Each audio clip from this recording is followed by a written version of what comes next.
बेंटल बाजार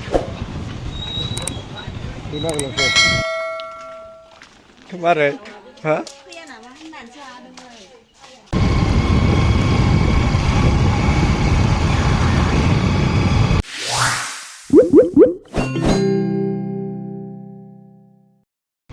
good afternoon guys बयखौबो आंनि इउटुब चेनेलाव बरायग्रोनाय बावहरग्रोनाय थाबाय स' गाइस आं दिनैनि मोनसे गोदान भिडिअ लानानै फैदों स' आं बबेयाव थांनो नागिरदों आं नोंथांमोननो देखायनोसै नायलांबाय थादो जोबजासे नायथार आरो साबस्क्राइब खालामदो फ्रेस दा बेल आइकन आसा खालामो नोंथांमोना बयबो साबस्क्राइब खालामगोन आरो आंनि इउटुबखौ जौगानायाव मदद खालामगोन स' नायलांबाय थादोल' आं देखायलांबाय थानोसै आरो बबेयाव थांगोन बेखौ देखायलांबाय थानोसै आं मानो थांनो नागिरदों स' बेखौनो नायलांबाय थादो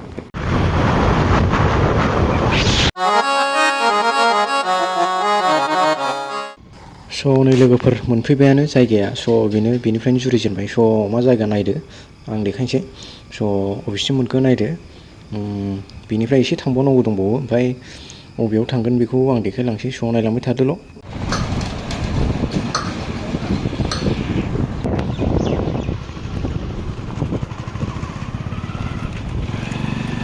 Few moments later. स' लोगोफोर नै बेंटलाव सफैबाय आयंनाव दंफैयो दा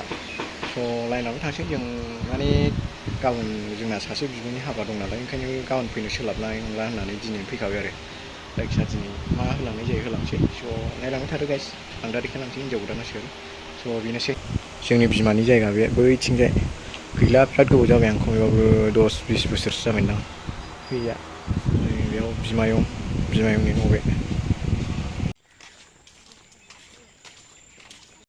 स' लोगोफोरजों ससे थाबायबाय स' बाइकखौ दोननानै थाबायबायसो जोङो स' नायलांबाय थादों मोनसेयानो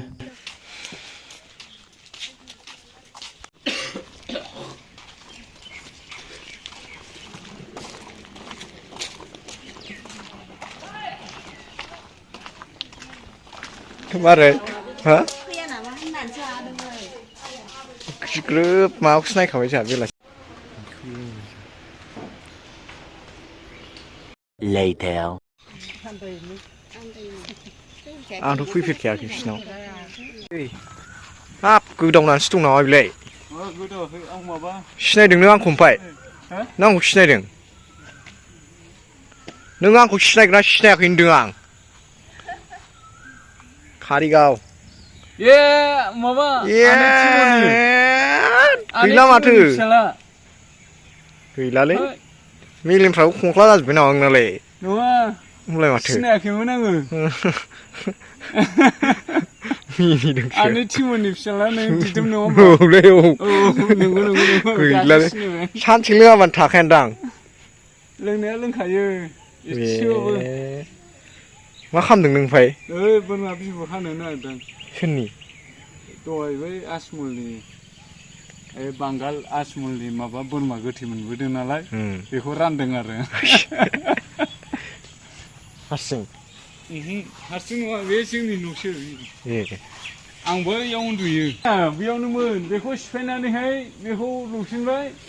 ओमफ्राय दा आइ थाग्रा जाहैबाय बियो बुरैखौथ' नुफैयासै आंहा बिराद गोबावनि उनाव फैदोंमोन सोलायजोब्बाय जायगायानो आइया फैला ओमफ्राय माबायावसो फैसिगोन बियो आथिमंगलावसो फैसिगोन खोमा आथिमंगल 10 बोसोरसो जाबायदां ना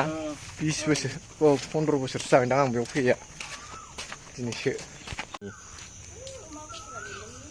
ओमफ्राय बोरो गैला बेनो ओमफ्राय अमायालाय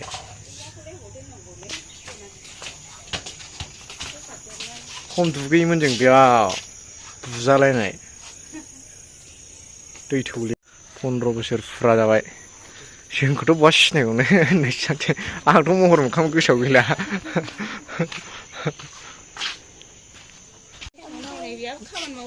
10 बोसोरनि उनाव 15 बोसोर दे थाथ'दो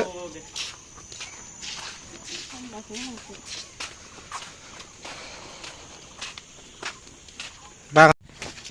15 बोसोरनि उनाव दिनै खेनसे बिमानि न'आ बेयावनोमोन नुफेरबाय आंबो ना बेयावनोमोनथ' आरो न'आ ना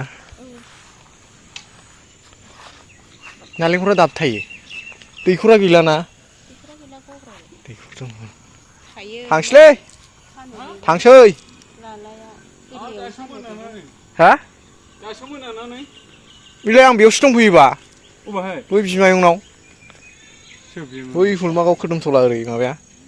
ए बेयावसो औ ओमफ्राय नोंसोर बाइक लाबोदों बैलाय दङ ए थांसै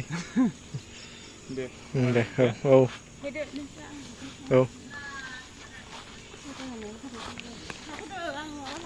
जोंनि बिबैनि बिमानि न' बियो बिमानि न'मोन गैला दा सोलायजोब्बाय जायगायानो एकदम औ आथिमंगलाव फैफिनसै दाथ' नुखाला हौवा गोदानखौबो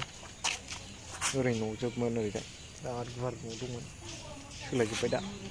थैलांबाय बुरैया नायलांबाय थादो गाइस अननानै बयबो साबसक्राइब खालाम फ्रेस दाबोलाय ओमफ्राय नैबाव बिमायंनि जोंनि आयं जोंनि आइनि देरसिन बेनोसै बेंटलखौ देखायनोसै दा स' नै थांफिनसै नै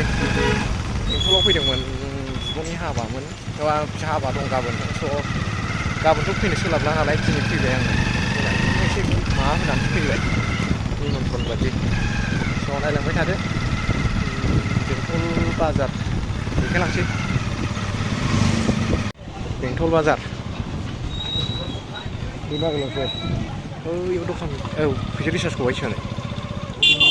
आंनाव टिभिल' नांगौलै बेयाव मोनोमोनदां बेंटल बाजार